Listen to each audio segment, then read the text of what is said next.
বাচ্চার সিজার হয়েছে না আপনাদের আমাদের হসপিটালে? আচ্ছা, বাচ্চার যে মেন সমস্যা বুঝতে পারছেন, এখানে তার যে হাড়গুলো আছে বোনস, হ্যাঁ, এগুলো একটু অস্বাভাবিকভাবে তৈরি হয়েছে। কথা বুঝতে পারছেন কি? দেখেন তার হাত পাগুলা নর্মাল অ্যাজ ইউজুয়াল যেগুলো থাকার কথা ওরকম না, একটু বাঁকা, তাই না?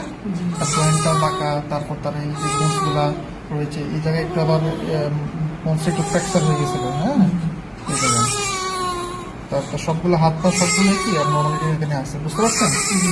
এটা হলো একটা জন্মগত সমস্যা বা জিনগত আমরা সমস্যা বলতে পারি। কথা বুঝতে পারছেন? পরিবারের যদি আত্মীয় স্বজন বা পুরুষ যারা আছেন ওনাদের যদি কারো এরকম সমস্যাটা থাকে সেক্ষেত্রে বাচ্চাদেরও এটা কি হতে পারে বা এটা হওয়ার সম্ভাবনা থাকে।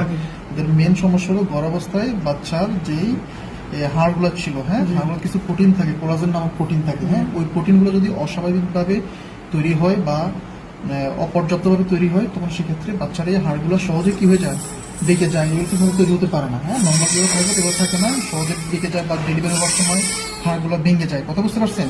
এই জায়গায় আমরা একটা এক্সরে করে দেখতে পারবো এই জায়গাটায় বসটা একটু সম্ভবত ফ্র্যাকচার হয়েছে, বুঝতে পারছেন? আর বাকি এদের সাথে এদের আরো অনেকগুলো সমস্যা থাকে।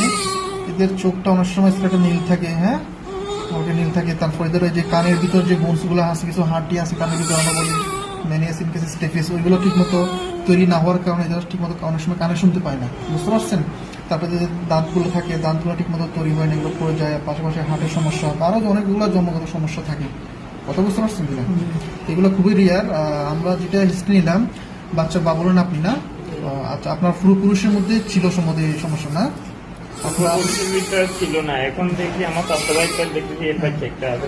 আপনার আপন চাচাতো ভাই এরকম সমস্যাগুলো ছিল না? এরকম প্রতিবন্ধী আমি দেখিনি, আমি শুনছি আমরা প্রতিবন্ধী আমি দেখিনি। আচ্ছা আচ্ছা, বুঝতে পারছি।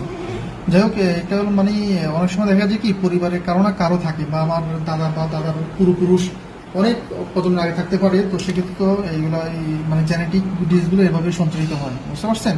তো এটা আসলে ওয়েট করতে হবে, আপনাদের দূরদান করতে হবে। ইনশাল্লাহ আশা করি পরবর্তীতে তার হাড়ের যে সমস্যাগুলো এগুলো পরবর্তীতে আমরা আরও অনেক অ্যাডভান্স ট্রিটমেন্ট আসবো, হ্যাঁ, পরবর্তী ট্রিটমেন্টের মাধ্যমে আমরা যাওয়া লাগবে। আপাতত আমরা প্রথমে তার যে প্রাথমিক যে ট্রিটমেন্টগুলো, চিকিৎসা সেবা, তার লাইফটা সেভ করা, হ্যাঁ, এইগুলো আমরা করবো ইনিশিয়ালি, কেমন? এরপরে গিয়ে যখন সে ব্রেস্ট ফিডিং ভালোভাবে করতে পারবে, সব খাইতে পারবে, সবগুলো সিস্টেম যখন উঠে আসবে, তারপর গেলে পরবর্তী যে ট্রিটমেন্টগুলো আছে এগুলো আপনাকে কন্টিনিউ করতে হবে। কথা বুঝতে পারছেন কিনা? আচ্ছা।